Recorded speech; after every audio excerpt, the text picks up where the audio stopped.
All right, Willie. Happy Victory Monday to all who celebrate, which this week is us.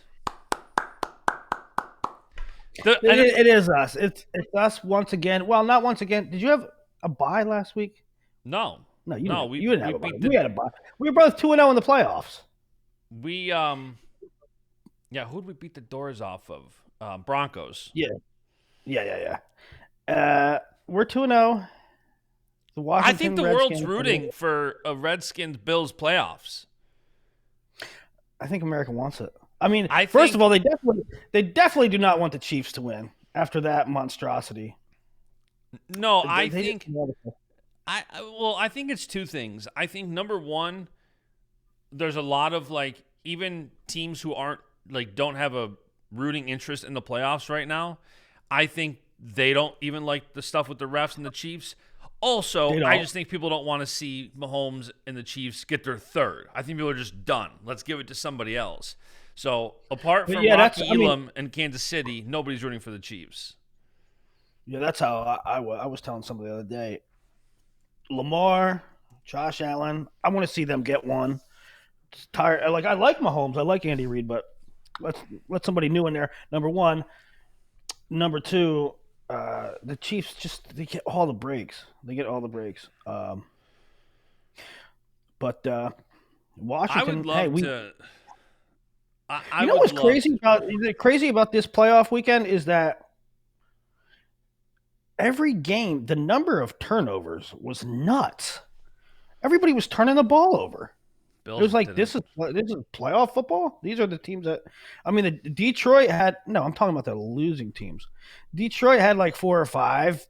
Lamar had. I mean, Baltimore had four at least. LA had a gang, but we started off with what? We started off with Nebraska, Penn State. One more One thing of about the Bills the too, with all these people that are saying Lamar's the MVP. This weekend the game was for the MVP. Lamar fumbled it. He threw an interception. Josh Allen ran it in twice for a touchdown. Josh Allen's the MVP. well, And I don't Jaden know. Daniels is the rookie of the year. It's regular season MVP, right? What Technically, are they? yes, but Yeah. it's so stupid to not factor this in. Okay, the two guys who Well, are going to that's be why MVP went they head to should head. vote on it. They should vote on it before the playoffs start. It's stupid not to vote on it before the playoffs starts. Yeah. All right, so wrestling. So that's what this is. This is a wrestling show. We're going to talk Wrestling. some wrestling for an Switch it hour. up. We'll talk some wrestling. We're going to talk some wrestling today until Willie's got to go to the airport. I was a little late this morning because we got pounded with snow. I was shoveling, plowing. But there's a lot to talk about. It was kind of a weekend. We were just talking about this before we started recording. It was kind of a fun weekend. There was a lot of great action, a lot of great discussion. Friday night with Iowa, Illinois, Penn State, Nebraska. And then it fluttered a little bit. Saturday was like a dead day, like maybe 5 duels across the whole sport. And then yesterday saw some random things. But let's go back to Friday night. Let's talk some Penn State, Nebraska. You want to Um, just go through the whole thing? yeah, good duel. Really good duel. Fun. And I think for me, to just going through like the viewing experience, the Nebraska Penn State match was at 9 o'clock at night, and it was right after Iowa Illinois, and the juxtaposition was stark. Listen, I'm not poo pooing on Iowa Illinois. There was just, for whatever reason, a real lack of scoring. You had a couple matches where there was scored in bunches, but then, I mean, you had like a 4-match period where there was 3 takedowns. Yeah, the first half of the duel was very, very uneventful. It was a great win for Drake Ayala, who beat Lucas Bird Yeah, 4-2. That yeah. was a great win for Drake.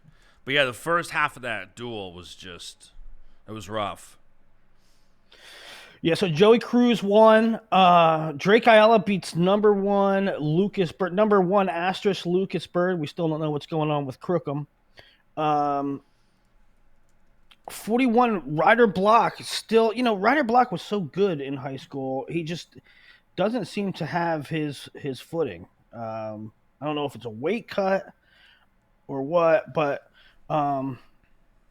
fairly uneventful match. Danny Pacino over Ryder Block. Kyle Parko beat Cannon Webster. Cannon Webster, freshman, through a tough spell here. That Parko match, man, it led to some interesting Saturday morning discussions. What do you mean? Well, one of the things, and we can talk about this maybe after Penn State, Nebraska, but the conversation started. Somebody had tweeted me saying it's crazy that Nebraska matches up better with Penn State than anyone, including Iowa. And I said, absolutely not. I think Iowa matches up better. And one of the matches people honed in on was Shane Van Ness versus Ridge Lovett and Shane Van Ness versus Kyle Parko, and who has what's closer. And look, you can analyze that 10 different ways sideways. But my only point was you had a 2 versus 4, and then it's going to be a 2 versus 3. So, literally Iowa outranks Nebraska in 8 of the 10 weights. So, yes, style matchups come into play, but as good as Nebraska sort of matched up with Penn State, and I say that relatively speaking because nobody matches up well with Penn State. As we said going in, Nebraska did have a shot in the first 5 weights. They won 2 of them. They lost. Well, we'll get into it in a second. The larger point is that despite Nebraska matching up well with Penn State, Iowa might win as much or around as much as against Penn State. Iowa kind of skunks Nebraska this year, I think. Well, let me at pull least this up. because of the back half of the lineup. I'll pull this up real quick because this is what I tweeted when I said, and this was my logic. So I don't know if you can see this. I just pulled it up on the screen. I faintly remember. Oh, you got it on the screen? So this is where this is after going into this weekend. Penn State's guys rankings, Iowa, Nebraska. You can see that Iowa outranks Nebraska in 10 weights. So forget style matchups for a minute. If you're talking a 2 versus 3 instead of a 2 versus 4, a 3 versus 1 instead of 3 versus 4, you know what I mean? So from that standpoint, yes, style matchups matter, but looking at those numbers, it's hard to make the argument Nebraska matches up better than someone when you're talking a 2 versus 5 instead of a 2 versus 15. Sure, I don't think either guy is going to beat Levi Haynes, but you got to say, again, 2 versus 5 versus 2 versus 15. That was kind of my point with Iowa and Penn State matching up better than Nebraska matching up with Penn State. So let me run through Iowa real quick. So Parko over Webster. Webster lost his 3rd straight. I mean, there's no shame in losing to Kyle Parko, but that's another straight loss for my man Cannon Webster. Miguel Estrada in for Ja'Cory Teamer. Beats Jason Krazer. 3-2 match. So right there you have 1, 2, 3, 4 matches. There was 3 takedowns. Mikey Caliendo beat Braden Scholes. He's so good. Caliendo's so good. By the way, one note for Ja'Cory Teamer. Seems like he's going to be back in a week or 2. He posted something, right? So I'll pull it up on the screen here. So back on January 8th, he tweeted, which was about 2 weeks ago, he tweeted, "Give me a couple weeks and I got him." And then I don't know how to make this smaller. Why is this so big? Okay, that's what she said. Can't pull it up. So then last night he posted a photo with him in the locker room with the hourglass. So I think he's back soon. Just a little tidbit there. I mean, he said, "Give me a couple weeks," and then last night he posted a photo. So yeah. Hopefully he comes back shortly. I mean, no matter when he's back, it's great news that he's going to be back because some people feel they're worse. I had optimism from Jump Street because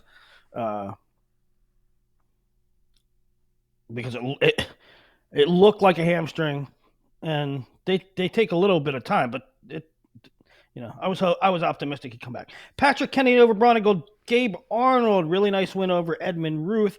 Stephen Buchanan late, put up some late points. 12-2 over Zach Brunigal. Luke Luffman over Ben Keeter, and I think that was one. Luffman's been a national qualifier like every time. He's been close. He's been close, right? He's been top 15 for a long time. But I think it was a barometer thing for Keeter in that if he won that, you could start thinking next level stuff, like podiums type. Like, okay, Ben could approach the podium, and if he lost it, you had to come back and say, all right, he got some work to do. He got to click. He got to step it up, and he has some work to do in the sense that he has to jump a peg. So, and I think you saw that he could be a guy like Luffman. He was in on a couple shots. If he had things to do over, he might have done this and that. But I mean, the reality is right now that he has to jump a little bit, right? He's not in that podium conversation just yet, in my opinion. Yeah. Yeah, we were talking about that and where his development is and how he will continue to develop. Also, I think I might have cut you off when we were talking about Caliendo because I brought up Teamer. But Caliendo did look incredible. He's looked incredible. He has been incredible. His career thus far has been incredible. And I'm in the process of redoing Crystal Ball. And, updating Crystal Ball. And this time I'm going to add their final and just keep it in there. But I'm going to put in their their senior big board, their final senior big board rankings, just as a little, it doesn't mean anything other than it's a piece of information, right?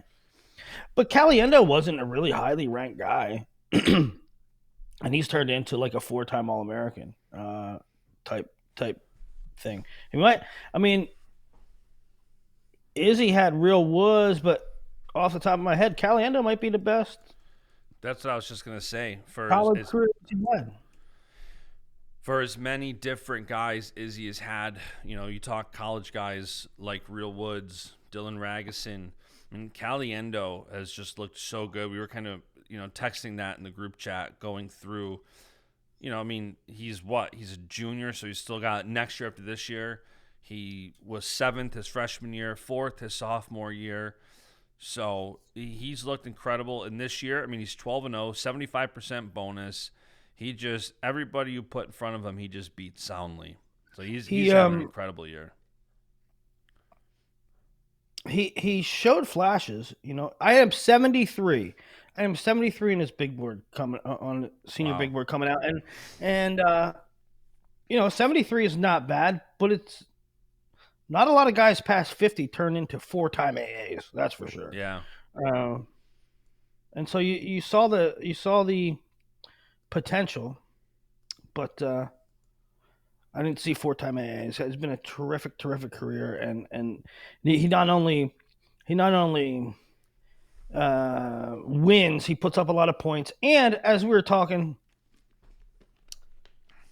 he's been in like the brutalest of weights. Weights with Keegan O'Toole and David Carr and Messenbrink. Whoever else Messenbrink and Shane Griffith and wicked weight classes. The headline right now: Biden hosts Trump for pre-inauguration tea. That should go well. I can't imagine those two just sitting down right now, Monday morning, 9:30. Let's drink some tea. Caliendo. Do you think Caliendo, based on how he's looking, can take out Messenbrink? No, I'm not saying that. I do think he's the best version of himself right now, though. I think he's crafty. I think he's confident in the sense that he'll go for things. I see too much in college wrestling. It's very frustrating because I see too much in college wrestling people being safe. It's like I don't know if I don't know if kids get to college and like college coaches do stance and motion for 2 hours at practice, but they're robots. I mean, most of college are risk averse. That's why I like seeing, when you see guys go for stuff like Mitch Mesenbrink goes for stuff, Meyer Shapiro goes for stuff, uh, like Jacob Van Dijk goes for a Jonesy tilt. Like, remember in that match with Caliendo Hunter Garvin? He like does some wild stuff, right? You don't see a lot of college wrestlers do that anymore. It's so vanilla, and I don't know, when you're doing stuff like that, your confidence level has to be high. I guess we'll talk about it now, and then we'll talk about Penn State, Nebraska. Because speaking of 165, so currently the top 4 guys at 165 are 50-1, which is crazy. 50-1. Only match and there was a Bear Claw loss. And I say that because we were talking on Friday night that you're the brain, and that's not to glaze you. People love tweeting glaze at me when I talk about you or Penn State. But glaze, I look at you. Bashada's another one. I think you guys are like very analytically brained. And during the duels on Friday, all different topics, and I had said there's 35 undefeated wrestlers mid-January. And I said, does that not sound high to you? And you said, absolutely historically high. I mean, I don't have those in front of me, but there's no way, like, there's no way that's not like a historically high number. There's usually articles somebody will write up in January that here's the Hodge contenders, and there's 9 undefeated guys, or there's 13 undefeated guys, not 35. It's because they don't hit. They don't wrestle as much. They don't hit. They don't wrestle a tougher schedule. I mean, I'm not blaming anybody, but it's just the reality of the situation. And it's funny because I know you like to tell people I sit down when I pee, which I don't if I look at Flo's rankings, but here's another instance where I looked at them because Earl and Intermat, you guys do not do a pound for pound. And so I was curious, we'll talk about Matt Ramos in a little bit, but I was curious where they had him stacked in like a pound for pound or Hodge.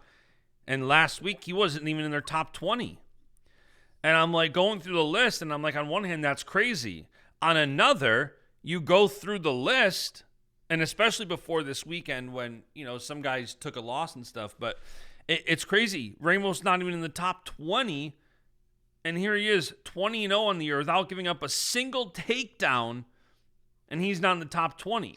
Well, I think that's I don't know if I'd have Matt Ramos in my top 20 or not. I don't know if pound for pound rankings in college. I don't know, but I mean, this bleeds into our discussion. Well, time out. Last night at 125.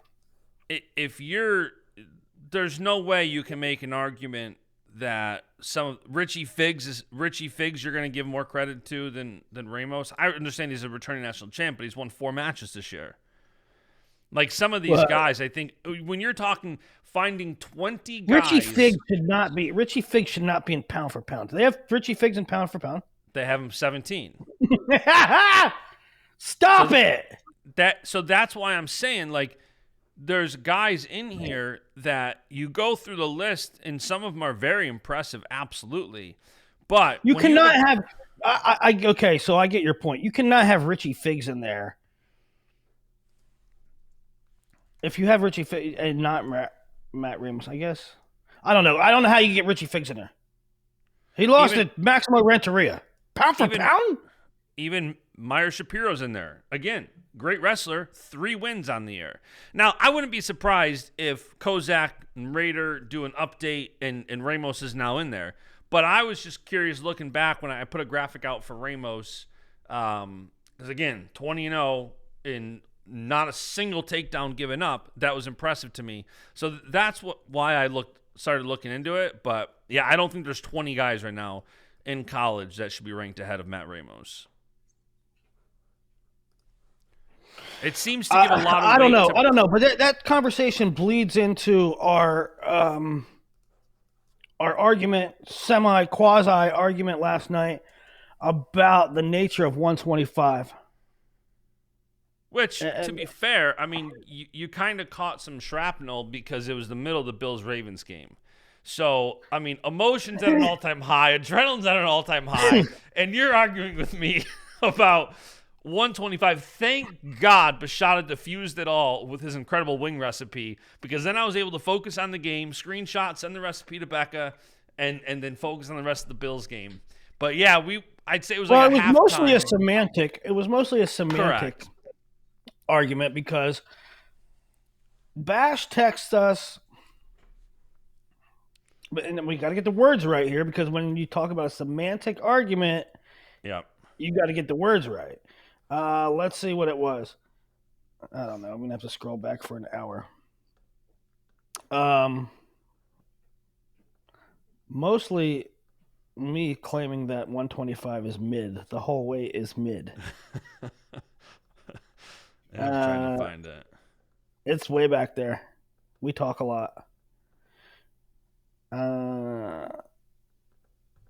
Halftime thoughts. 125 is now a four-man race for the title. Ramos, Lillidahl, Figs, Robinson. To which I said, I think it's anyone's game, those four in the lead, because the margins are so small.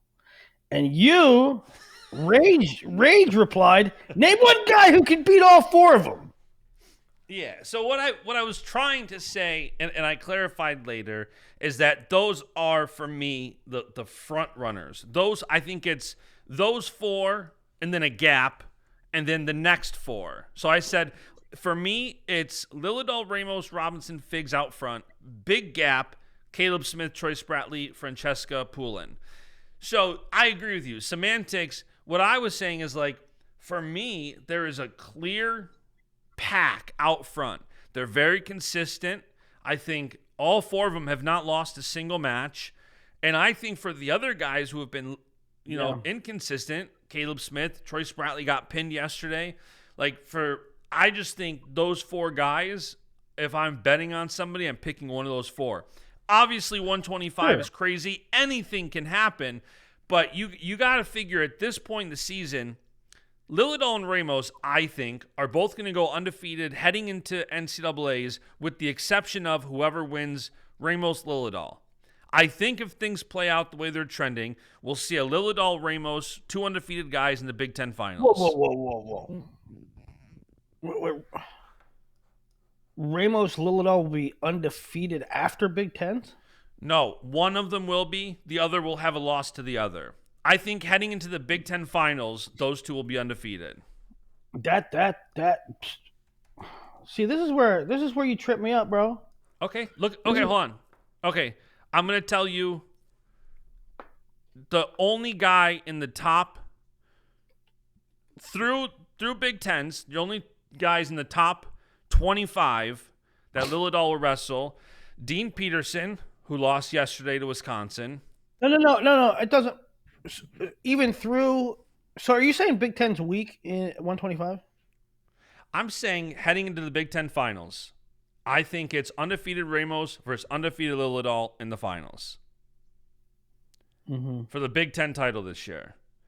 Yeah. See, this is where I get tripped up, because. Yeah. Through 2 months of the season in January, those four are kind of the four you would put in their own bucket. However, the nature of 125 is crazy, and it's been crazy for a while. Okay, time out.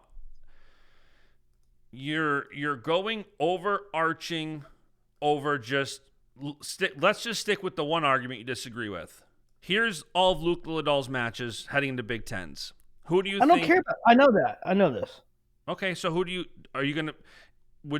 obviously anything can happen. It doesn't need to be said. It's wrestling. Ramos can stick Spencer Lee. We get it. But would you not say at this point, with how he's wrestled and these 7 matches he has through the postseason, do you see Lillidahl being undefeated heading into day 2 of the Big Tens?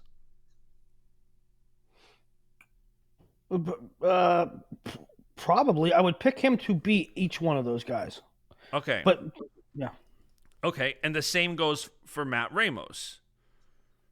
I don't know Matt Ramos' schedule, but probably. It All doesn't right, really matter. The point is, these guys are not world beaters. These guys wrestle one move matches. Okay, here's Matt Ramos' schedule through the postseason. Justin, you are misconstruing. I'm saying likely. No, you are misconstruing. I'm saying this is likely. You're saying anything can happen. No, that's obviously not what I'm anything. saying. That's not what I'm saying. Do you think if you had to bet right now, good odds, forget the odds or good odds, if you had to bet that Lillidahl and Ramos would be favored heading into the Big Ten finals, do you agree with that sentiment or disagree? I agree. So what are we talking about? That was my only point. What you're cutting me off saying anything can happen. All I'm telling you is I am not saying anything can happen. You are putting these guys up there in a they are the most 125 is the most wacky weight. That's why it's the most wacky weight. None of them blow anybody out. Matt Ramos just beat Brandon McCrowan 3-0. He beat Blake West last week 5-4. You are saying that these 4 are the ones that are going to do it. They're not going to get knocked off. I said they're the favorites. I think if you're 20-0, and there is a difference in the favorite between Carter Starachi and Parker Keckeisen and Luke Lillidahl. There's no way on planet Earth you can sit here and use Ramos winning a match 3-1 as a negative and not give an ounce of credence to the fact that he's 20-0 and has not given up a single takedown. Sure, he wins some close matches. You're going to win some close matches. You want to look at recent NCAA champs and if they've had a close match throughout the year? You can't say, oh, I'm not giving Ramos any favor because he had a couple close matches. He's yet to give up a takedown in 20 D1 college matches halfway through January. Okay, what does that mean? What does that mean? All I'm saying is these guys are out front. You're brain dead to not put those guys in a different tier based on how they've performed. And any one of them can get knocked off. Can you say that about? That can happen in any freaking way. That can happen to any guy anyway. No, it can't. Yes, it can. Starachi cannot get beat. He's not getting beat. You blooming idiot. You're the one who picked Parker Keckeisen to beat him 2 months ago. Now all of a sudden he can't get beat. It's very different between, okay, here's a bucket with Carter Starachi and Parker Keckeisen. Oh, here's a tier. Tier 1. Matt Ramos is unbeatable because he beat. I didn't say he's unbeatable. He did an AA last year. Matt Ramos just beat Brandon McCrowan 3-2. Matt Ramos lost to. Who did he lose to? He lost to Dean Peterson last year at Big Tens. Richie Figs lost to Maximo Renteria in February last year. This is not Mesenbrink Caliendo. This is not Gable Kirk. This is not Starachi Keckeisen. This is a group of parity. They're all equal. They all can get knocked off. If you don't think that, I don't know, Cooper Flynn can knock off one of these guys. Luke Lillidahl just beat Caleb Smith on a last-second takedown. Great win for him. True freshman, first top 10 matchup ever. That's great. That does not mean they're bulletproof. I'm not saying they're unbeatable. Nobody ever said they're unbeatable. You bloomin' idiot. I said there's 4 guys, big gap, next 4 guys. If you don't put a guy as a favorite I don't know about big gap. Okay, here's the I feel like I'm losing my mind. I literally said, here's the text message yesterday. Lillardall, Ramos, Robinson, Figs. Big gap. Caleb Smith, Troy Spratley, Eddie Francesca, Steve Pullen. Does anybody dispute that? Willie the Brain. Not at all. Me. Okay, that's my point. So last night you didn't dispute it. Now you're disputing it.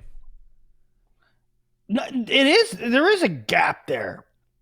There is a gap. That's all I'm saying. I'm not saying any of those guys are unbeatable. I'm saying what's highly likely. Oh, highly likely. You take four. You take four guys. You get four. Again, the listeners are going to get so bored at this that their ears are bleeding. But what I'm saying is, okay, let me say it again. Yes, Willie, anything can happen. Anything can happen. But if I'm looking at the rest of the schedule and I look at Lillardall and Ramos and Robinson and Figs and who they have the rest of the year, of course, anything can happen. Anybody can lose to anybody, baby. The Shane Sparks mantra. Any given Sunday. I get it. But for me, those four guys that have been consistent all year, for me, right now, on January 20th, 2025, Inauguration Day, I say those four are out in front for me. If you want to disagree, that's fine. They are the least consistent top-tier guy. You're going to loop. They're the least consistent, least likely group of four ever in the history of a weight class. Maybe. That's not the argument. We're talking 2025, 125 pounds. We're not comparing it to 165. We're not comparing it to heavyweight. We're talking about the current field, the current 125-pound field. That's fine. But it's complete parity. You also 5'4". Huh? I don't know. The lead dog has a pin over Spencer Lee and a 5-4 win over Blake West, and a loss to Dean Peterson, who just lost to Nicolai Rivera, who just lost to Joey Cruz. That's where we're at that weight. That's what we're talking about. As you said, you think the entire weight is mid. That's fine. It is. I'm talking about the current state of 125 pounds. To me, if you don't give up a single takedown through 20 matches, that impresses me. I don't care what the weight is. That's impressive to me. Luke Lillardall, true freshman, I'm very impressed. Vince Robinson, 14-0, I'm very impressed. Richie Figs, returning national champ, hasn't lost this year. I'm impressed. So those four guys, sure, it's a midweight. Those four guys have extremely impressed me more than the next four. Caleb Smith, who's had weight issues. Troy Spratley, who's now lost like three of like five. Absolutely. That's my point. Any single one of them could get beat by Troy Spratley. Any single one of them could get beat by, I don't know. Let me look. Spratley has not lost 3 of 5. Somebody else has. He's lost 2 in a row, but he lost to what? Vince Robinson and then Jet yesterday. All right, that's 125. That's our argument. That was our late night football Sunday argument, and it carried over to this. Well, because what happens is we have these conversations in the group chat, and then Willie's like, "We need to do this on air." I'm like, okay. It's a good conversation. I mean, but part of the argument is that 125 has been ridiculous. I mean, there's no sense of continuity. 100%, and there's guys that could absolutely go on a and run. for years.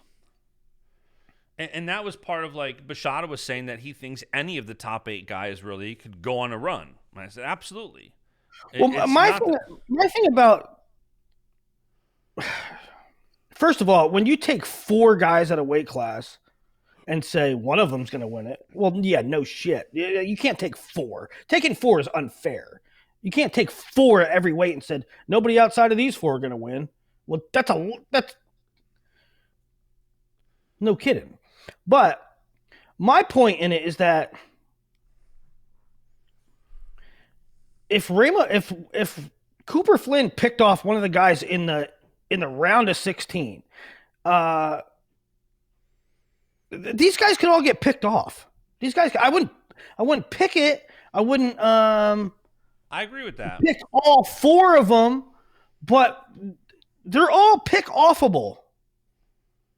I agree. I think I think you're going to, at this point in the season, I think those top 4 guys, I think, and maybe we'll clip this, I think that if you win a national championship at 125 pounds this year, you're either going to be one of those top 4 guys or have to beat 2 of those front 4 guys. I think that's the way it's going to shake out, where let's say, so like if a Troy Spratley is going to win NCAAs, I think he's likely going to have to knock off 2 of those 4 that I have out in front right now. Frankly,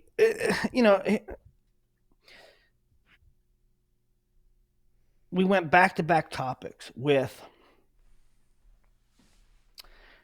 there are 35 undefeated wrestlers to which we said nobody hits early anymore. They don't wrestle a lot anymore. There's not a lot of marquee matchups early anymore.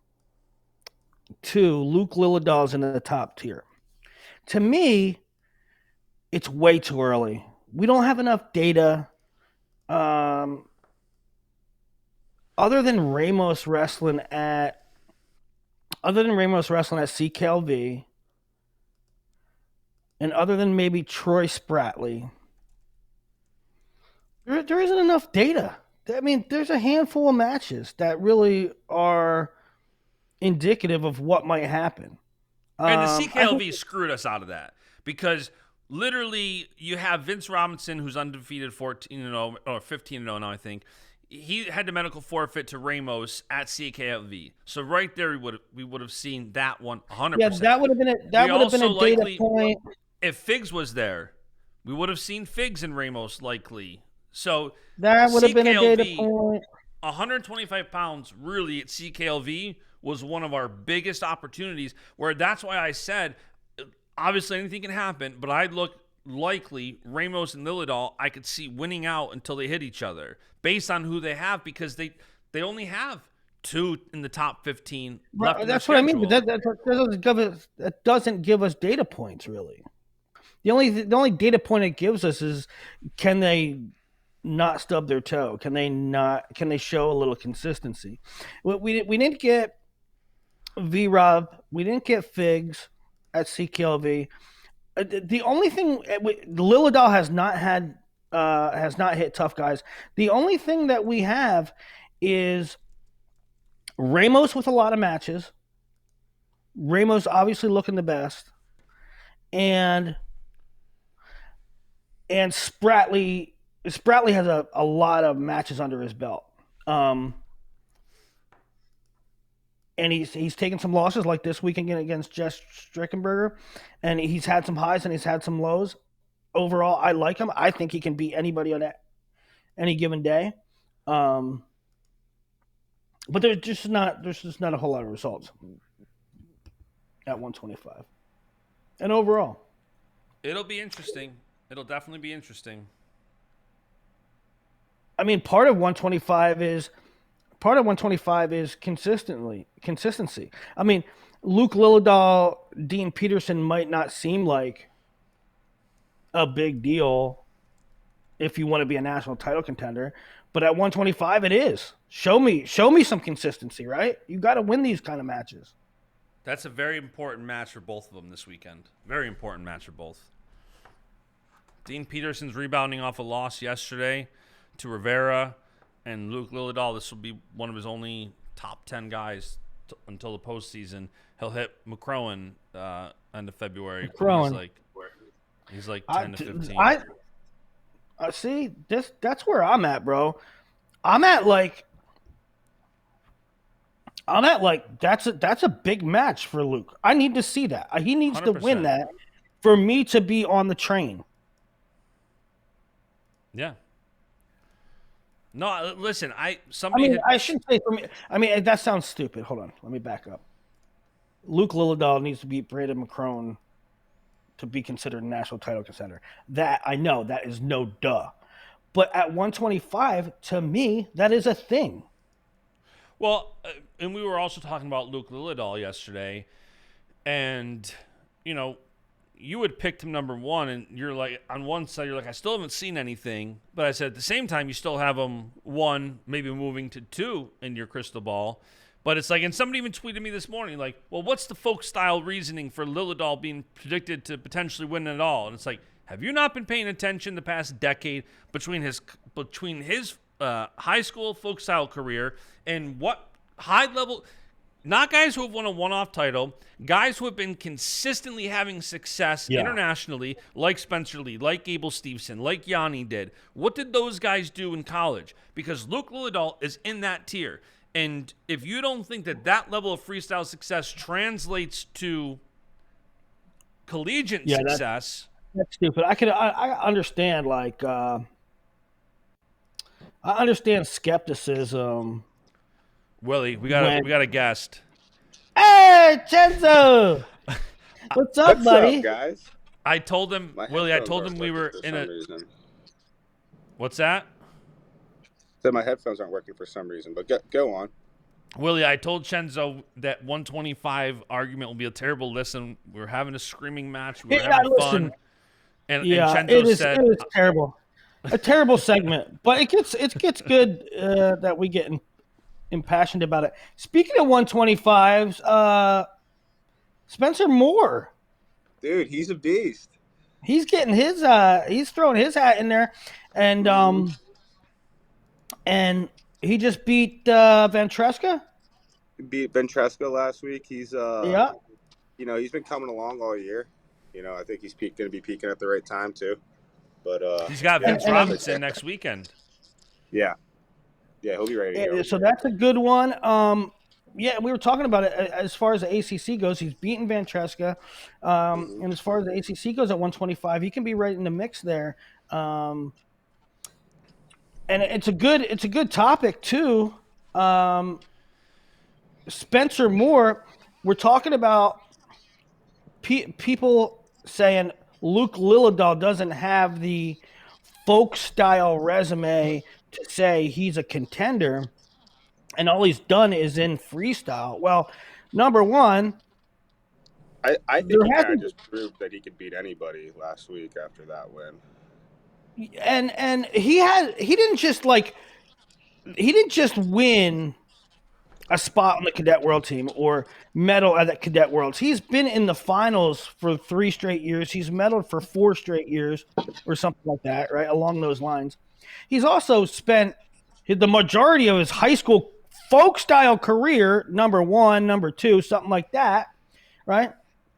But you got a guy like the number of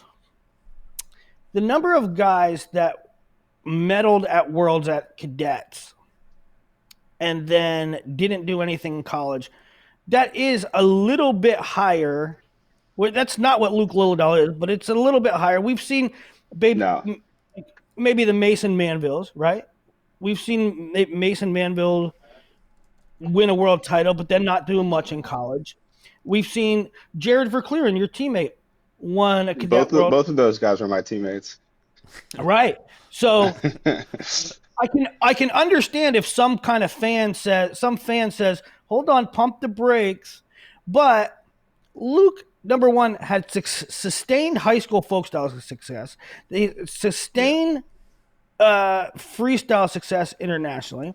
And it's a good segue because you got guys like Luke Lillidahl like that and Spencer Moore. Spencer Moore kind of came out of nowhere to make that cadet world team. And now he's making his mark. Yeah. There was a time I thought maybe Spencer might be a little too small for 125 in college, and now he looks fine.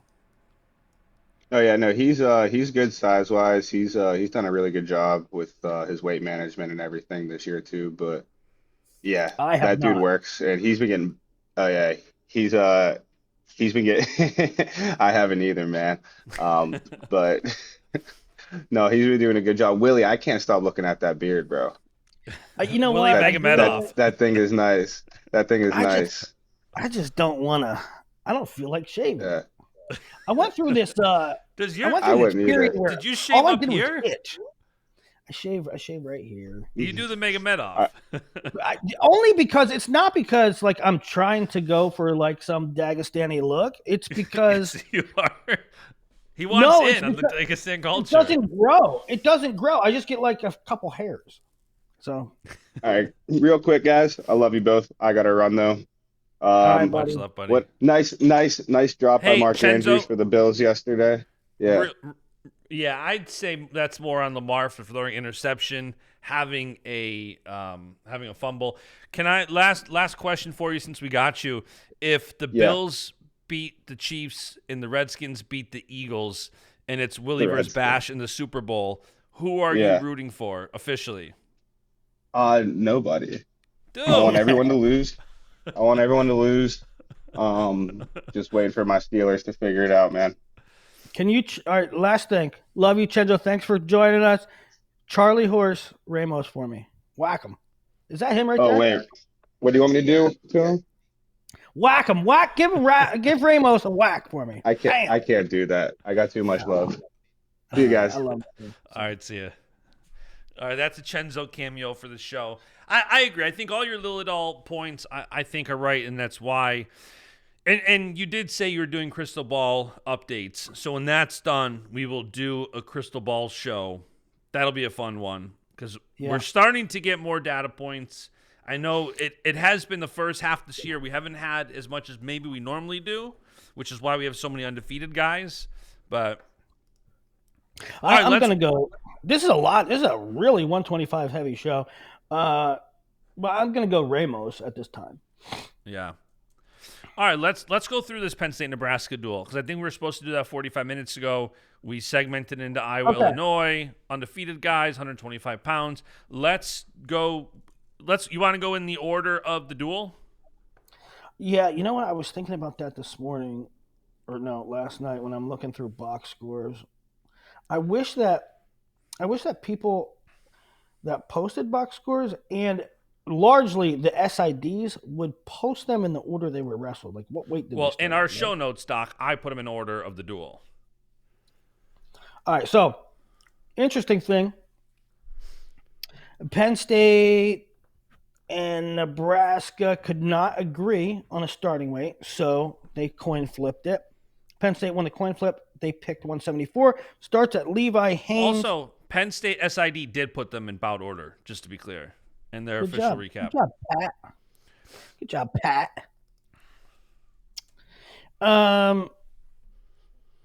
Levi Haynes, did you see that? You see that tweet by Minio? He said 2019 PA State Tournament, Levi Haynes. No, not 2019, maybe 27. I don't know. 2019. Levi Haynes wrestled state tournament at 106. Lenny Pinto wrestled at 170.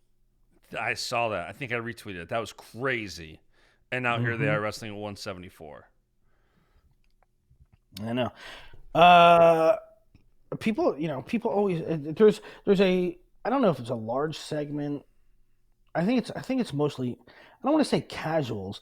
I think it's people from, it's not casuals. I think it's people from bad wrestling high school states that poo-poo on 106 and 103. And they say, "Oh, there's not enough people there. There's not enough talent. It's a weight class for freshmen and like whatever. We need another weight up top because that's where the seniors are." Dude, most of the studs that win NCAA titles started at 106, including Levi Haynes, right? Mm-hmm. Anyway, Levi puts it on. Well, I shouldn't say put it on. It was 5-2 with like 30 seconds to go. But Levi, good performance against Len. Lenny had some moments, and that was pretty much the story of the opening few weights. Is like Penn State sort of dominated, but Nebraska guys did just enough to like keep it kind of interesting. Like not even interesting in the final score, but was it after Pinto or was it after Allred's match when you were talking about weights and going down and going up, and I think it was after Allred's, right? After Carter beat Silas. Yeah.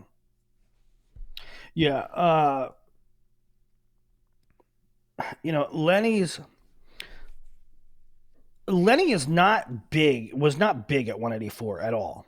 But what made Lenny great is his power, and I think that some of that is sapped. Now, I am not saying that if Lenny was at full power, he would beat Levi Haines. I'm just saying, and it's not even about this Levi Haines match. It's about him versus the field at 174.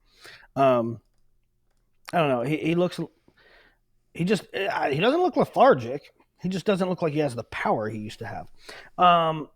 But Levi beats Pinto 9-2. Again, 5-2 match with short time. Starachi beat Silas, and Silas had moments too. Like Silas was in on several deep shots. Now, I always say there is a galaxy of difference. And this is where I think a lot of high school kids, especially high school kids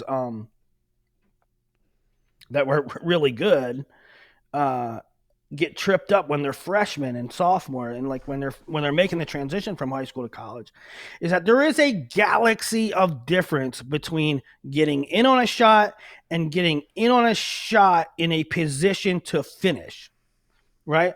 So Silas got in on several shots. Probably two of them were like, okay, you got in, but you have absolutely no chance in hell in finishing this. The one that he did get in that was like, ooh, okay. Carter's hips were like crazy. Insane. He just broke it.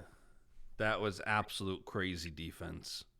And Silas too. I mean, the guy wrestled Parker and then Max, and now Parker, Max, Carter. Three of the best guys, if not the three best guys in the country at 184, back to back. I mean, what a tough three bout stretch for him. Yeah, so it was 9-2 Levi over Pinto, 11-2 Carter over Silas. At 197, Barr ran it up on Cam McDaniel. Like, and they're two junior world medalists, and McDaniel made it. He fought pretty good for the first period, but then Barr just pulled away, and Barr, I get a lot of flack for not having Barr in the crystal ball from Jump Street, and it was really two reasons.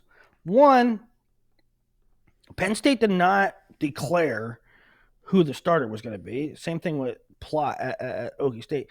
Two, Barr was coming up basically multiple weights, at least one weight. And I had questions. And those questions are no more. I mean, people say that Barr has put on good size, but like he's not cutting a ton. He's energetic. He's wrestling 7 minutes. He's putting up a ton of points. And frankly, Penn State's the best room in the country at 84-97, right? Yeah, I mean, Josh Barr's year has just been... He's now had 22 or 23 duels and takedowns, and he's another guy who has not given up a single takedown all year.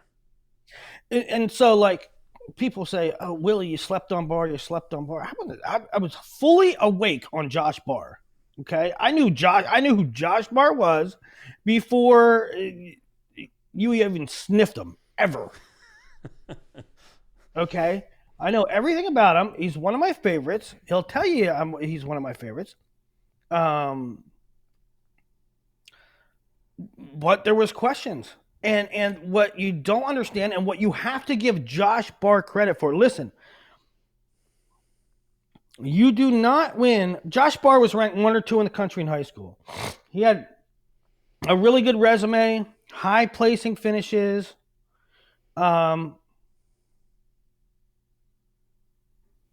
But you do not win up multiple weight classes as a freshman based on resume. You can't just take a guy and say, this is his resume, let's move up 2 weights and plug him in at the top. And the weight's a huge part, because that's one of the differences between you being so high on Lillidahl. Correct. That's part of it. And what you have to do, I think when people just say, plug it preseason now. Yep. August, September. Plug in Josh Barr into the 5th spot in crystal ball. I think by doing that, you're kind of not giving Josh Barr his credit, because Josh Barr has evolved. Josh Barr has changed. Josh Barr has put in the work. If you think that the Josh Barr of high school, or the Josh Barr last season, or even the Josh Barr in April, who wrestled Aiden Sinclair at the U.S. Open, if you think that Josh Barr is doing what he's doing now, he's not. He has jumped leaps and bounds. Yep. So give him the credit for doing so. Him versus Buchanan is going to be awesome next weekend. You're going to that, right? Buchanan who? Buchanan Barr. You know what? Weekend. You know what? I don't think I'm going. Because I had a bunch of. No. Listen, I got all screwed up here. I got it. Part of it's me. Part of it's these high school coaches. This is a tangent, but so I'm supposed to do. I do Wyoming Seminary Blair every single year. You stream it for those unsure. He streams it on Matt Scott's Rock. I stream it. I do it every single year. And I asked Ross Gittimer, I went over his whole schedule at Fargo this year. And I said, all right, I got, I'll do Blair Sem again, right? Sem's at your place. I'll do Blair Sem. Yeah. So I'm doing Blair Sem. So I call him like a week out. I'm actually, that's why I'm home. I call him, I don't know, a week, 10 days out, and he's like, oh, man, nah, Flo got it. Dude, I do it every year. We talked about this in Fargo. All right, sorry, man. We'll look for it next year. All right. No big deal. So, same thing happened with Faith Christian and Sem. I talked to those guys last year, then this year. Then, we don't want somebody else. Somebody else asked. Okay. So I got Clovis Buchanan, right? So I'm flying to Clovis Buchanan. I'm gonna fly back to do Del Barton. 45 minutes. Yeah, I got to fly back to do Del Barton Blair, right? So a week ago, I called Brian Stoll at Del Barton and said, "Hey, I'm cool. Just checking. I'm cool to do the duel with Blair, right? Oh, I got to check. I don't know. I think maybe somebody else got it." He's like, it's not Flo, but I think somebody else might have it. Which I think that's code, I think, for NJ.com is going to do it. I think. I don't know. I'm not sure. So I'm supposed to come back to do that. So it doesn't look like I have that now. I'm supposed to have St. Ed's quad. I've been talking to Heffernan at St. Ed's for a month. I say, hey, can you give me do you have an internet? All I need is an internet port in the gym. Do you have that? He said, well, let me give you my AD's number. So the AD calls me. I text the AD. The AD calls me back. They have a streaming rights deal with some local TV station. So I can't do that. So 3, 4, 5 enormous events. Well, at least it's enormous to me, right? It's not in the grand scheme of things. It's not Oklahoma State, Penn State. It's not Penn State, Iowa, right? But for high school, I love it. I want to do it. I want it out there to the masses, but to the high school fans. But anyway, that's a long way of saying I should be doing my due diligence and getting contracts out. The coaches often just forget. Don't do it. Don't come through. Don't know what the situation is with their AD and their streaming rights and everything else. That's a long way of saying I don't have a reason to come back here for high school stuff. So I'm probably flying to Clovis and then flying to Idaho and not coming back. If I was going to do the Del Barton duel, I would have been at the Penn State Iowa duel. So I don't think I'm doing that. All right, back to the duel, because that was a This is 25-minute the longest Penn explanation. State, Nebraska recap in history. So Kirkfleet runs it up on Harley Andrews, 20-12. Luke Lillidahl over Caleb Smith in basically a boxing match for the first 5 minutes, 2 periods. I mean, they're clubbing, hard clubs. A few shot attempts, but nothing really serious, nothing really close to scoring. They trade escapes. It's 1-1.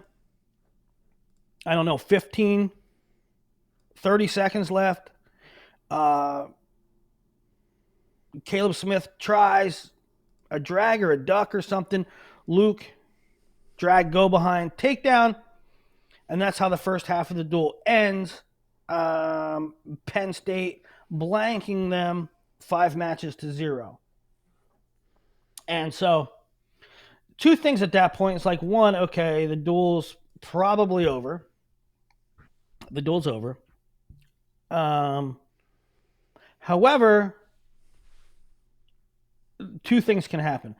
Penn State can really skunk them, or let's just enjoy the individual matchups for what they are, right? Duels out of reach.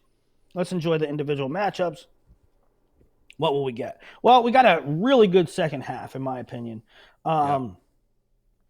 Jacob Van D, and it was almost like too, for the first half of the duel, you saw the big crowd, one of the biggest in Nebraska history, I think, like over 6,000. And they were really passionate, despite getting beat 5-0 in matches. The crowd was into it, and it was almost like, when you have a big crowd, regardless of who it is, when you have a big crowd, and the people come out for it, because we like to see big crowds in college wrestling, right? You don't like to see that home team get skunked, right? They came out for a reason. They want to see a win here and there. And so it's like, man, they got this big crowd and they might just get totally obliterated. But Jake V comes out. He gets the crowd on their feet, hits a Jonesy tilt for 7 points. Looks like it might be a fall for a moment.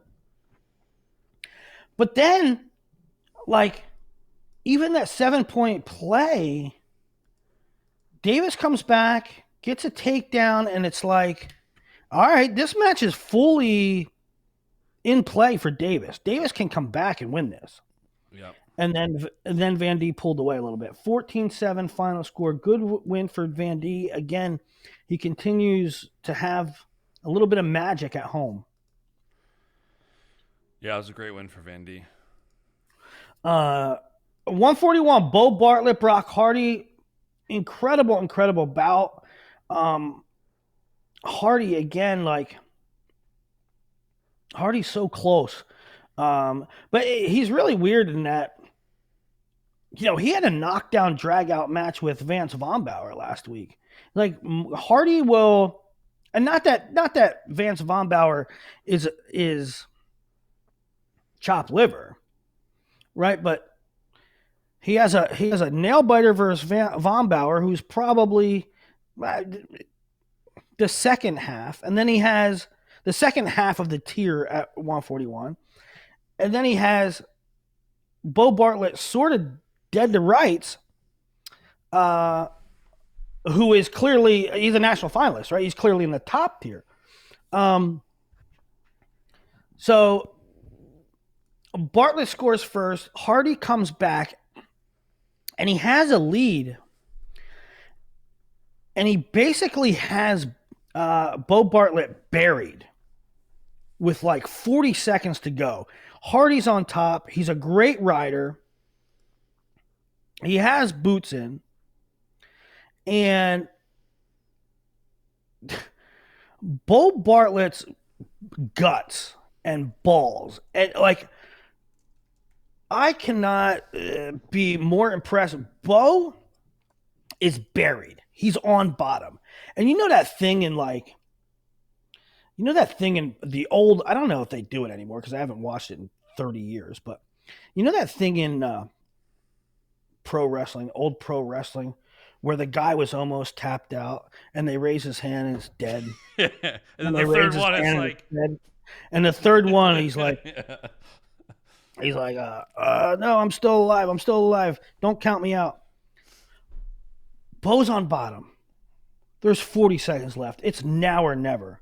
Because if Hardy gets one more breakdown, or if Hardy gets 5 more seconds of riding time, it's over. Bo quad pods up. It's like he knew, like, I gotta go now, and ain't nobody stopping me. He quad pods up. He starts a scramble. He gets a reversal. The riding time ticks down under a minute, and the buzzer ends. And it's an 8-7 win for Bo Bartlett. And it just phenomenal guts out of him. Nobody would have blamed him. Nobody would have said a word if he got mat returned or if he, got out with riding time. It's still in Hardy's favor. But he made it happen. And man, just couldn't have been more impressed. Both guys, really. But for Hardy, it was another so close match. Yep. Good analysis. I agree. Next up, 49, Ridge Lovett. Top work. It was mostly late. Ridge Lovett 10-2 over Shane Van Ness. A lot of points late, including a turn in the third. And you took that victory lap. Well, I'm telling you, Ridge is he's money on top, man. He's money on top. But I think the turn on top, I think, got a lot of the love and a lot of the pub. But I think one of the things that gets lost in this is 2 points for Van Ness and no takedowns. Van Ness is a prolific scorer on his feet. Yeah. And for him not to score a takedown, I don't think it was stock down Van Ness and a chink in the armor for Van Ness. I think it's a credit to maybe Lovett's defense, because Van Ness scores in bunches on everybody, but he didn't in this one. Yeah, it was weird too, because I don't know if this is connected at all, but it was just an observation I made, was that Van Ness's previous 5 matches were all pins. Pin.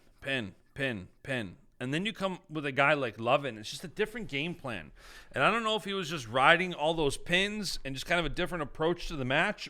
Like, if those guys wrestle again, I don't think we see a spinning image. I think either guy can win, but I don't think we see the same thing. So it's very interesting. We could very likely see that again at Big Tens. We could also see it in NCAAs if depending on how seeds shake out. So I think we're going to see it again. Or no, it wasn't me and you that were talking about this. It was me and Snyder. You often like to do the, if this happens, what are seeds at Big Tens? And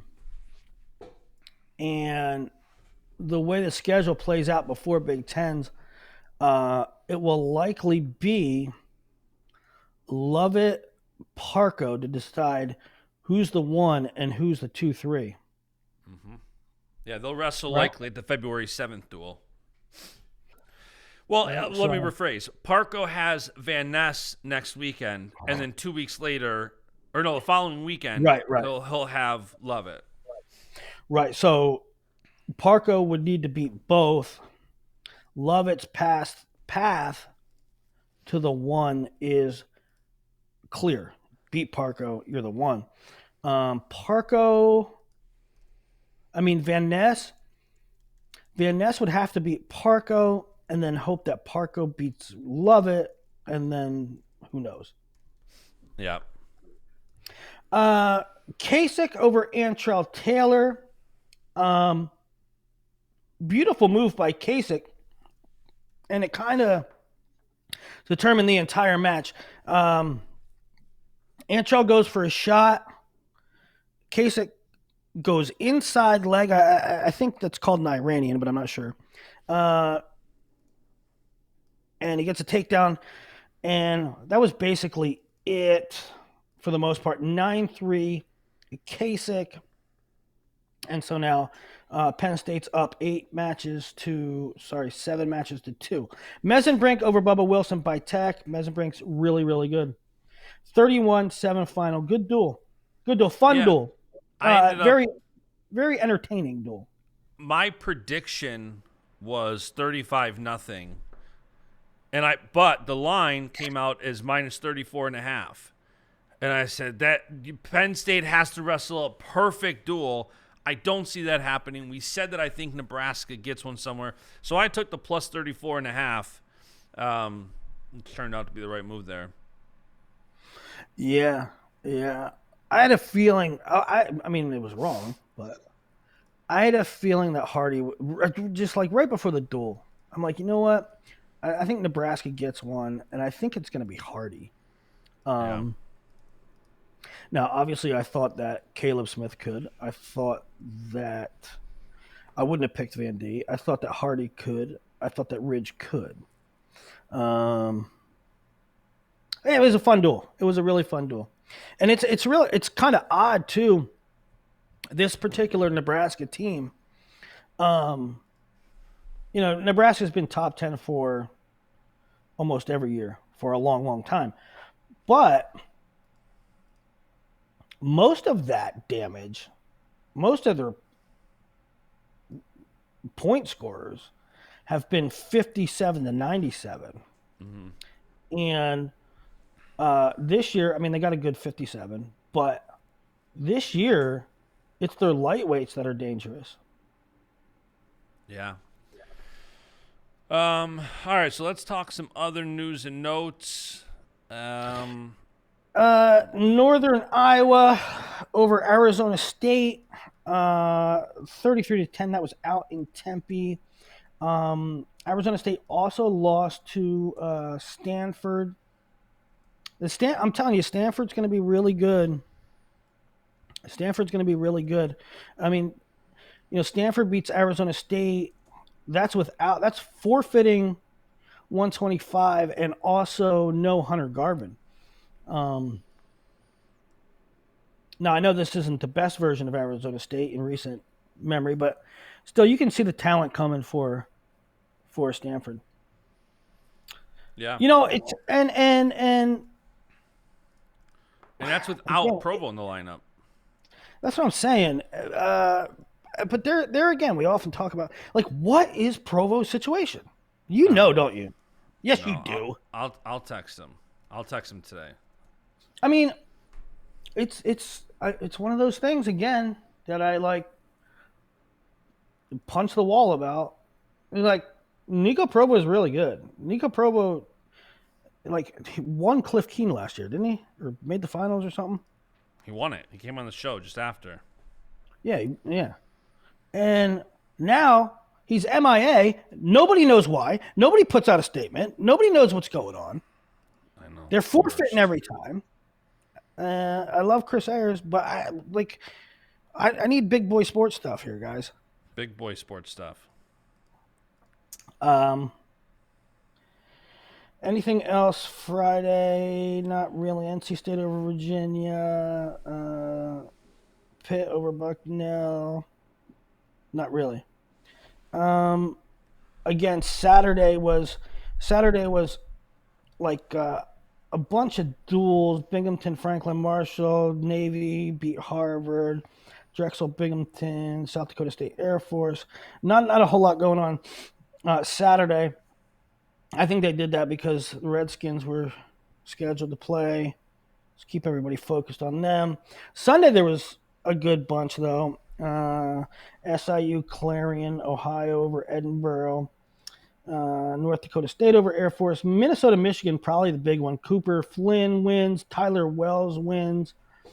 Michigan a little down right now. Of course, doesn't help when Ragason's out.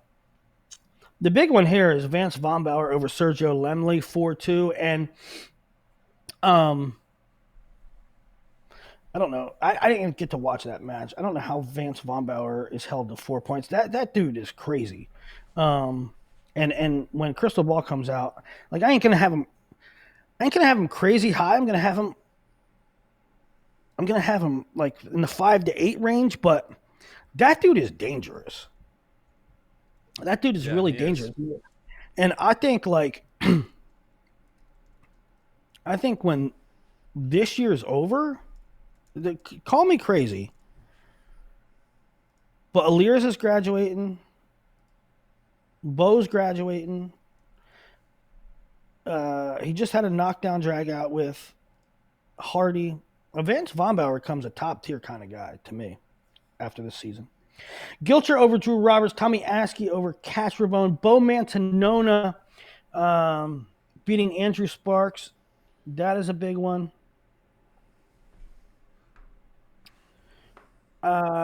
Clayton Whiting over Joe Walker. Mickinelli over Bullock in sudden victory. Cardenas beats Salazar.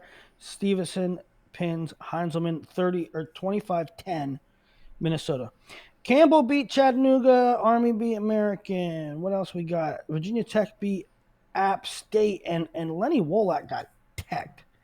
Lenny Wolak, I was super high in the beginning of the year. He looked really good in that one duel. I think against Rutgers, but against Jackson Turley. But man, he's been struggling lately, boy. And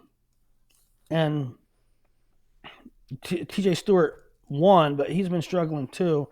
Let's hope they get back on track. Sometimes these things are cyclical. I think Lenny Wolak's too good for this to be really his reality. Rutgers beat Wisconsin 31-7. Nicolar beat Dean Peterson. Otherwise, pretty much what you'd expect. 31-7 Rutgers over Wisconsin. Oklahoma State beat West Virginia, and they wrestled them really tough. A lot of good fight out of West Virginia. Jet Strickenberger pinned Troy Spratley. Now, Spratley was on top working for a turn. Strickenberger basically jumped it, or you could say Spratley got a little overzealous. Jumped it, Strickenberger pinned him, and then sort of a kind of a douchey celebration. Now, I did not like it. I did not like it whatsoever. I tweeted dumb, do better. I'm all for celebrations. I love celebrations. Yeah. I think that crosses the line. If I'm a coach and that's my kid, if that's my son, anything, that's just dumb. Yeah, I mean, I didn't like it. I thought it was a little douchey, especially considering I don't know. It's not like he went out there, balled him up, and stuck him, right? He hopped over, being turned, got the pin, and then acted like he was Dan Gable. Not act like he was. Right? You know what I'm saying? It's not like. Yeah, I mean, look, it's a great win. Celebrate it. I didn't think. I mean, whatever the gun motion he did. I don't know. I didn't care for it. I tweeted that out. I thought it was dumb. I listen. I'm for celebrations. I don't know. You know, he didn't actually shoot somebody, but so I mean, really, no harm, no foul. I just thought it was dorky. I wouldn't have done it. Cale Hughes in sudden victory over Tommy Maddox, who I don't know. Tegan Jameson made Major Jordan Titus. Jordan Titus is another one that's too good to be wrestling this bad. You know, we talk about Lenny Wolak. We talk about TJ Stewart. Jordan Titus is in a rough stretch. Let's hope he rebounds. He's too good to be wrestling like this.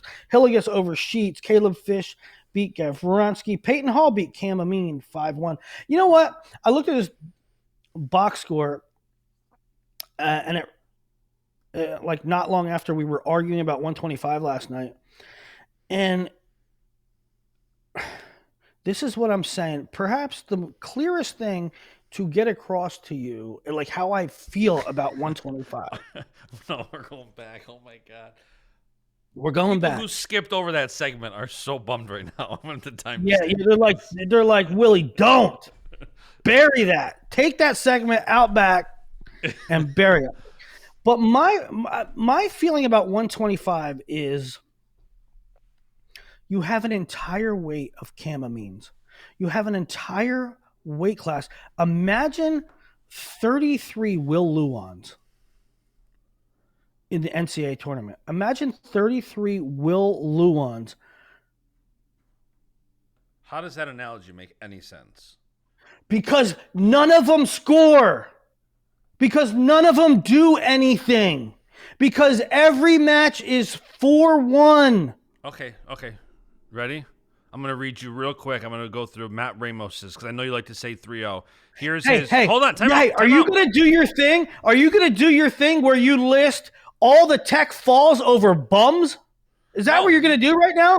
You said nobody. Are you going to do that thing where you go, Matt Ramos, he scored 17-14, 12, 17-14. Yeah, against non-qualifier. Okay, so go ahead and retract your statement and say 125 top-tier guys do not score a lot of points against other top-tier guys. Don't blanket say something stupid like they don't score points and then retract it and say, well, actually, Justin, they do score a lot of points, but against top-tier guys, they don't score as many. No, not top-tier guys. Not top-tier guys. I will retract the statement, but it won't be against top-tier guys. I would retract the statement. I would say 125-pounders do not score any points against anybody that matters. Okay, so that's a huge difference, number one. Huge difference. He beat Blake West 5-4. He beat Brandon McCrone 3-0. 125 is 33 Will Luons. That's going to be a graphic on a quote. That's going to be a quote graphic where it just has a picture of I ain't wrong. Will Luon. I'm not wrong. But don't you also think now Ramos can't control who his schedule is. So no matter who it is, Aaron Brooks beat Zach Glazier 4-1 last year, 5-1. You're going to have close matches. You're talking about one match. Well, that's the only one that sticks out in my head that wasn't a blowout. And I think he teched him the next time. But I agree. I'm just saying, guys have close matches. One match. You're harping on two matches out of 20. No, I'm not. He scored one takedown against Blake West. He scored one takedown against Brandon McCrone. He scored 1 point against Dean Peterson last year at Big Tens. You're picking and choosing. I'm not doing this again. I just listed three. I just listed 3 matches of his last whatever. Let's go through it. And then this makes me sound like I'm hating on Matt Ramos. I'm not hating on Matt Ramos. I'm picking him to win the national title. I'm just saying there's a lot of parity. 3-0 over Brandon McCrone. Okay, 5-4 over Blake West. 5-2 over. Read all the other results. The Tech 18 points, 19 points, 17 points, 16 points, 17 points, 18, 16, 19, 17, 19, 17, 16, 20. Read all those ones. Don't tell me Matt Ramos doesn't score points. He doesn't score points against people that are even remotely considered contenders. You want to talk about he scored? Oh yeah, he teched Nico Colello of Kent State, who was number 115 on WrestleStat. He teched John Brahman of Wyoming, who's 0-3 on the year and 202 on WrestleStat. What was the question you were going to ask me? Why am I so what?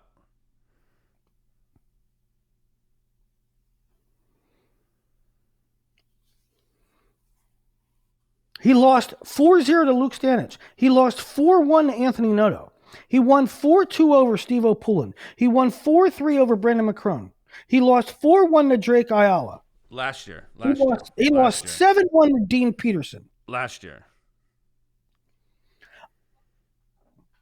Anybody in the top 16, he scored 0 to 4 points. Well, he just beat Troy Spratley, Eddie Van Treska. Those are all more than 4 points. I don't know. Listen, I'm clearly giving him more credit than you are. That's fine. I'm impressed by him. Listen. It's not that I'm not giving him credit. What I'm doing is reinforcing. Say something nice about Matt Ramos. Matt Ramos, you are my pick to win the national title. No, I want you to say something nice factually about his season. Great job at Cliff Keen, Las Vegas. Awesome performance. I am not poo-pooing Matt Ramos. I am reinforcing the point that even the top tier, this is the summation. Even what is considered the top of the top tier at 125 pounds is always skating on thin ice. You're always playing with fire. You're more than any other weight, maybe in history, for this prolonged period of time. I absolutely agree with that. Always upsettable. Do you know, it reminds me, I say it's 33 Will Lewans, but it reminds me of about 10 years ago, there was a group. Now this was a little different because it wasn't a whole weight class, but it was a lot of weight. It was a lot of guys at the weight class. And it was like Matt Brown, Chris Perry, Mike Evans, Logan Storley, Robert Kokish, and maybe one or two other guys I'm forgetting. But every single match was one takedown or OT rideouts. Every single time. And that went on for 3 years. That these guys all hit. And it was all really within the margins. One sequence. It was a really, really awesome match, I think, between Kokish and Storley in NCAA quarters, or maybe like Conti quarters. It was such an awesome match. But it was like you knew it was going to be a coin flip match, and that's how I feel. 125 is from 1 to like 16. I understand your point. I absolutely think the guys are beatable. There's a clear front four for me, the 4 undefeated guys. That's all. Peyton Hall over Mean 5-1. Dean Hamidi 19-3. Brody Conley. Brody Conley wrestled actually tough and got tagged. Dustin Plott over Dennis Robbins. Serber beat Bush. Hendrickson beat Wolfgrim. You know what is crazy? What's really crazy is I have never seen. Now, granted, transfers are few and far between. The history of transfers, it was not great. There was not a lot of transfers in the long history of wrestling until, 5 years ago, 8 years ago. But I have never seen a fan base love a first-year starter the way Oklahoma State loves Wyatt Hendrickson. He's a crowd favorite. I mean, he's an all-American kid. He's a great kid. He serves our country. Like, Wyatt Hendrickson, not even Oklahoma State fans. Wyatt Hendrickson is just a fan favorite. Right. Puts up points, goes for it, pleases the crowd, does backflips. Very, and what I took too, one of the things I took away, that's why I like being at dual meets.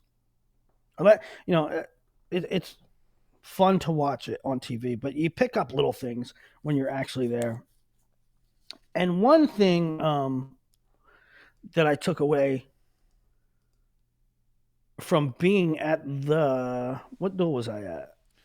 Oklahoma State Oklahoma State Tech. Yes. Oklahoma. One thing I took away from being at that duel is Wyatt is like very appreciative that he's there.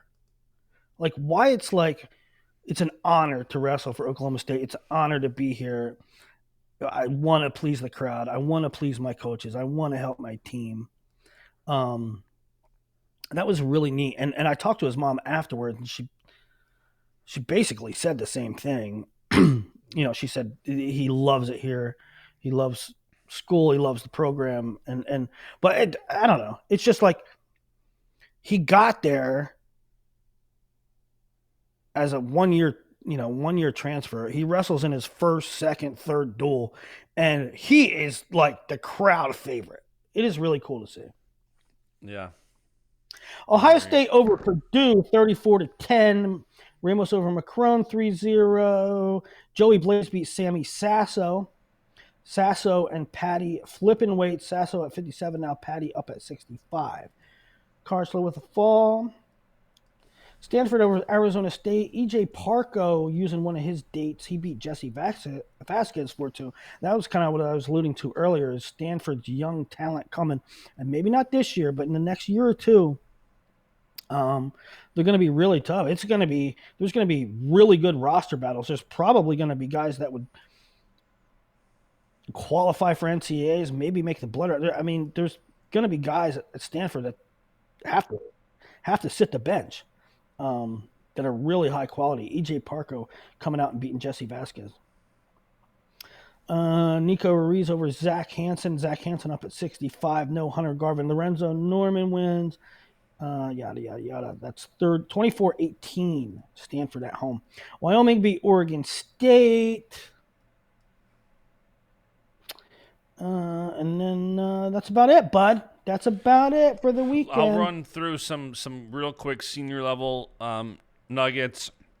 So guys went to Henry Delane this weekend. Spencer Lee, Nashawn Garrett, Kennedy Monday, Chance Marsteller, and Mock all won gold. Spencer had 5 techs. He was 50-0, and his longest match was 38 seconds. Not the highest caliber of competition there, but, man, Spencer looks great. And we had said that it's going to be Spencer's competing out the ranking series in 2 weeks and then against Owen on the float card. So the most he's competed internationally in a short amount of time in a long time. Dude, it's really great because there's so much that goes into that. I said on the last show that the fact that you're saying he's going to compete so often sort of reveals that he loves it, right? His heart's in it. He's back at it. He's passionate about it after all those injuries. But also, it's really good to get as much competition as you can. I say it all the time. A lot of these older senior level guys, they wrestle in one tournament a year, 2 tournaments a year. I think it's way more beneficial to get reps, get that under your belt, get into that rhythm, get the familiarity. But also a key thing to me is that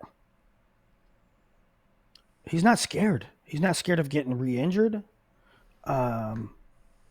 He's not selective. I mean, I guess he's a little selective. He didn't go to but he went to DeGlane, right, without he knew there wasn't going to be studs there, right? But he wasn't worried about getting hurt, and for a long time he was really protective of that leg and worried about injury. But all things, Spencer, man, it's and we got more guys. Really, really bright time for him. Yeah, who else?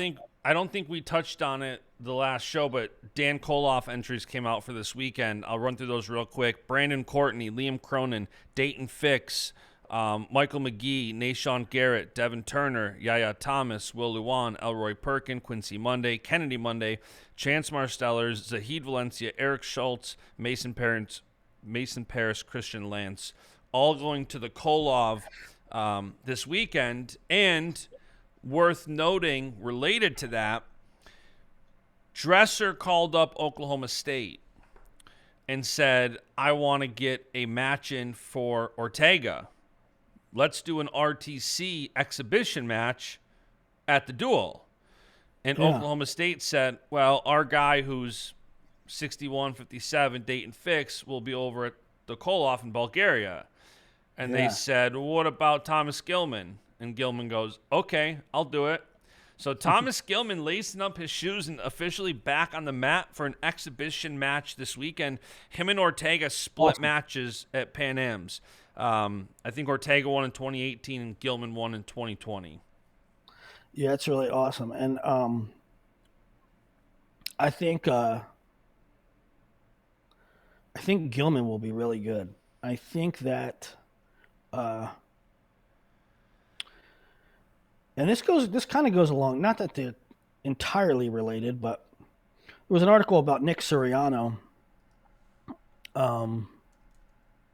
living in Venice and kind of like hippie-ish and like searching for the meaning of life, and and he said he was so goal driven and so end result driven for a long time. It was NCAA title or bust, NCAA title or bust. And, you get the feeling that he woke up every day and had one mission in mind, and that kind of became his identity.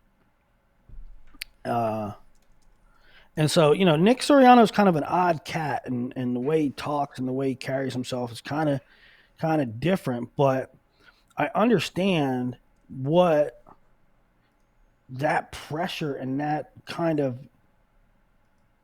acute focus for so long can really not drag you down, but wear on you and just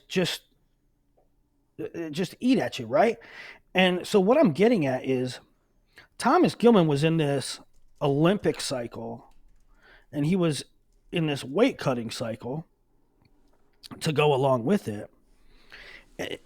The intensity over that quad, the intensity for so long for Thomas Gilman had to be very heavy, very heavy.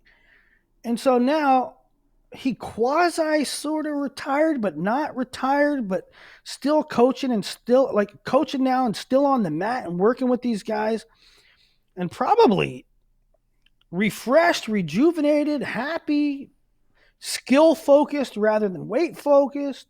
He's probably really happy to go back and compete and there's no stakes, right? I mean, there's no stakes and there's no commitment to anything. It's just an exhibition match. So if he never wants to wrestle again, great. But he continues to say he's not retired. So I don't know if he's just leaving the door open, but he'll be competing this weekend. I'm looking forward to it. Yeah, it's really cool. It's really cool. All right, Willie, you got to catch a flight in 5 minutes. One second. I know. I gotta jump on a plane. I didn't even pack. I literally gotta jump in the car right now. Who else wrestled at the Glen? Let's see. Bad question. No, because I don't know. There was so much high school, so much college, so much football. I didn't catch everything. In fact, Fellers was making fun of me in the group chat because I didn't realize that Joey Cruz beat Nicolai Rivera. I mean, I miss stuff sometimes. Because you said Rivera underrated, and then, of course, he hopped in from the tree stand with that one. Yeah, he'll only hop in if he wants to tell somebody they're wrong or an idiot. Yeah, he does a lot of just hopping in at the right time. Yeah, they're drive-by shootings. I don't know. I lost the tab open, but those are the main guys. Those are the guys that won. I think Jordan Wood got a bronze. I think Quincy Monday lost in the finals. Yaya Thomas lost in the finals. All right, buddy. Guys. Go Bills. Yeah, go Bill. How are you feeling against Philly now? I'm confident. I'm strong to quite strong. We beat them. We beat them about a month ago. Although there was no Jalen Hurts. However, I look at it as like we put up 36 points, and they had their whole defense, and they had Nakobe Dean. If I were you, I'm not a great gambler, but right now, Eagles are plus 180 to win the Super Bowl. Chiefs are plus 220. Bills are plus 250. I've got them at like plus 500 on the future. Commanders are plus 750. They can't. If you like them this weekend, those are good odds. Yeah, I should probably put. I won 500 on them this weekend, but I honestly, that was more about hope than being intelligent. I was just hoping. Listen, although they can beat the Lions for 750. Although the points one was easy. It's like they ain't gonna get skunked. They ain't gonna get skunked. But I think they can beat the Eagles for sure. We already did. Sorry, Luke Gardner. But the thing is, I don't know if they can beat the Bills. They can beat. I'm telling you right now, they can beat the Chiefs. They can beat the Chiefs. I don't know if they can beat the Bills. Power ranking the teams remaining for me as a biased Bills fan, it's 1 Bills, 2 Eagles, 3 Commanders, 4 Chiefs. I don't know how the Chiefs do it. I think the Chiefs. I mean, listen, Mahomes is great. You know what the Chiefs? You know what the Chiefs are? You know what the Chiefs are? What? Matt Rainbows. I'm out. Go Bills.